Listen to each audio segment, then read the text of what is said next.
गए हम रेडी जन्माष्टमी पे। ये जन्माष्टमी है बहुत बहुत बहुत ज़्यादा स्पेशल, क्योंकि लास्ट के कुछ महीने बहुत कुछ हुआ है लाइफ में, लिटरली बहुत कुछ हुआ है। मेरे गाल पे क्या लगा है? चंदन एक्चुअली। सो बहुत कुछ हुआ है वगैरह अबाउट इट, उसके बारे में कभी और बात करेंगे। सो हमने कान्हा जी के लिए बहुत सारा भोग बनाया, मैं आपको दिखाऊंगी। सो आज है फास्ट भी, आप देख सकते हैं मेरा look. So this is the sari that I am wearing, TC sari. So please I hope आपको अच्छा लगेगा। So this is how we celebrate Janmashtami at our home. हाँ, एक कमी है, एक चीज़ हम करेंगे ज़रूर, ये हम करेंगे जय श्री राधे। सो ये बहुत ही इंपॉर्टेंट चीज़ है। कृष्ण भगवान को याद करें और राधा नाम ना लें, ऐसा तो हो ही नहीं सकता। सो इस जन्माष्टमी एक बहुत ही इमोशनल चीज़ भी है, that this is the first Janmashtami जब हमारे साथ हमारी नानी नहीं है। फिजिकली वो नहीं होती थी, बट वीडियो कॉल पे या बात करके वो हमेशा होती थी, एंड द प्रेजेंस वो फील किया जा सकता है। तो अभी शी इज़ नॉट देयर, सो बताया नहीं जा सकता, बट एक्चुअली तो आइए शुरू करते हैं श्री कृष्ण की कहानी से। सो भगवान श्री कृष्ण का जन्म धरती पर कैसे हुआ? सो अत्याचार बढ़ रहा था, राक्षसों ने हाहाकार मचा रखा था धरती पे।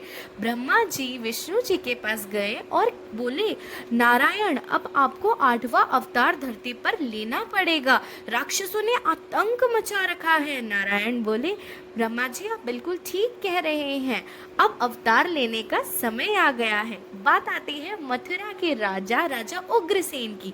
राजा उग्रसेन की संतान थी राजा कंस। राजा कंस बहुत ही अत्याचारी राजा था।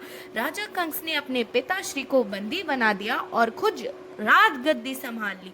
खुद राजगद्दी पर आते ही कंस ने खूब अत्याचार किया। कंस की राज में कोई खुश नहीं था। कंस की चचेरी बहन थी देवकी। देवकी के विवाह पर कंस रथ पर देवकी को और उसके पति वसुदेव को छोड़ने जा रहे थे। अचानक से आकाशवाणी हुई और कंस को कहा, कंस तुम्हारा वध निश्चित है, देवकी की 8वीं संतान जन्म लेगी और तुम्हारा वध करेगी और इस धरती का उद्धार होगा। कंस ये सुनकर तिलमिला उठा और वसुदेव को मारने लगा। देवकी ने कहा कि कंस आप छोड़ दे वसुदेव को, मुझ पर कृपा करें, मैं अपनी संतान होते ही आपको सौंप दूंगी। देवकी की 7 संतानों को कंस ने एक एक करके मार दिया।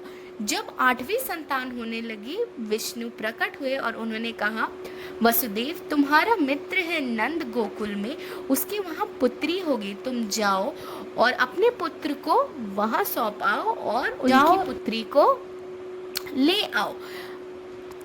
वसुदेव ने ठीक ऐसा ही किया। वसुदेव गए।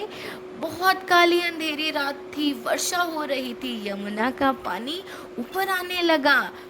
वसुदेव डर गए, पर यमुना का पानी ऊपर आ रहा था क्योंकि यमुना के जल को कान्हा जी के दर्शन करने थे। जैसे ही उनके पाँव से यमुना का पानी टच हुआ, पानी एक तरफ हो गया और रास्ता बन गया। वसुदेव गए और उनकी नंद की पुत्री को ले आए। जैसे ही नंद की पुत्री को कंस मारने गया, वो माया थी, उन्होंने बोला, तुम्हें मारने वाला 8वां पुत्र जन्म ले चुका है, अब तुम अपने वध का इंतजार करो। ठीक इसी तरीके से जन्म हुआ हमारे कान्हा जी का अंधेरी काली रात में, पर उन्होंने पूरी दुनिया को रोशन किया। सो इस प्रकार हुआ हमारे कान्हा। अभी हम करेंगे डेकोरेशन पूरे हमारे, जैसे सवाल कान्हा जी, फिर हम लगाएंगे झूला वगैरह सब। सो हम कान्हा जी का श्रृंगार रेडी कर रहे हैं। ये उनकी ड्रेस, हार, हाथ की बाला, सो ये उनके बैठने की गद्दी, सो ये सब हमने रेडी।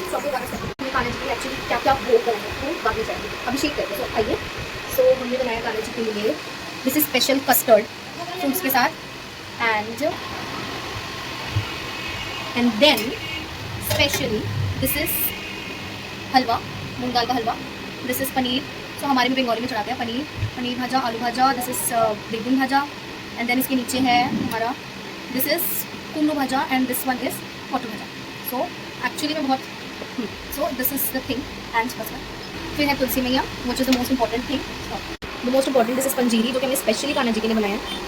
गंगा जल छिड़क लेते हैं सबके ऊपर ही, सबको पवित्र करते हुए, क्योंकि this is something which is very very very important, क्योंकि हम है अपवित्र मनुष्य सबके साथ। सो हो गया, स्टॉप द पियानो। तो ये हम प्यारे प्यारे कान्हा जी के स्नान के लिए रेडी करते हैं। सो अब हम कान्हा जी को नहलाने के लिए बिछा देंगे। सो अब उसके बाद हम उनका अभिषेक करेंगे गंगा जल से, दूध से, घी से और दही से, हनी से। सो पंचामृत होता है, इसमें 5 चीज़ों का इस्तेमाल होता है। सो कान्हा जी को अच्छे से नहला देंगे, हम अच्छे से प्यारू प्यारू करके नहला देंगे। सो उनको नहलाने के बाद फिर उसके बाद ये चरणामृत हो जाता है, इसको महाप्रसाद बोलते हैं, जो कि हम मंदिरों में, ये मम्मा भी अभिषेक कर रही है। सो कान्हा जी का ये एक प्रोसेस होता है जन्माष्टमी का। अब हम उन्हें कप्पे कप्पे पहना देंगे, बहुत प्यारू प्यारू बना देंगे। मैं उनके लिए रेड कलर का ड्रेस लाई थी। सो और रेड कलर की माला, रेड कलर का सब कुछ, उनका श्रृंगार कर रहे हैं हम अच्छे से। फिर हम उन्हें झूले में बिठा देंगे। उनके लिए मैं छोटी छोटी मोतियों की माला भी लाई थी, बांसी भी लाई थी, और ये उन्होंने मुकुट धारण कर लिया और बहुत ही प्यारू लग रहे थे मेरे कान्हा जी। सो आप देख सकते हैं, अब हम उनको झूले में विराजमान कर देंगे और ये हमारी पूजा की प्रोसेस स्टार्ट होगी। मेरी मम्मा ने उनके लिए बहुत सारी डिशेस बनाई थी। सो हम उनको भोग भी लगाएंगे। सो ये एक दिन होता है जो कि हम बहुत प्यार से सेलिब्रेट करते हैं विद फैमिली, क्योंकि ये सेलिब्रेट करने में ना एकदम भाव होता है। तो आप देख सकते हैं मम्मी ने फ्रूट्स की थाली, माखन मिश्री, खीर, लड्डू, नारियल, अलग अलग तरह की मिठाइयाँ, ये तो हमने बाहर से ऑर्डर करी थी, कुछ रस मलाई और पूरी, सारे भाजा, जो भी फ्राइड चीज़ें थी वो दे दिया था। उसके बाद एप्पल, नाशपाती, फ्रूट कस्टर्ड, पंजीरी, अलग अलग तरह का भोग, ये भोग चढ़ रहा है कान्हा जी को। बोलो जय श्री कृष्णा। सो हम चढ़ा रहे हैं अब भोग। सो हमारे कान्हा जी सब कुछ पाएंगे, उसके बाद हम पाएंगे।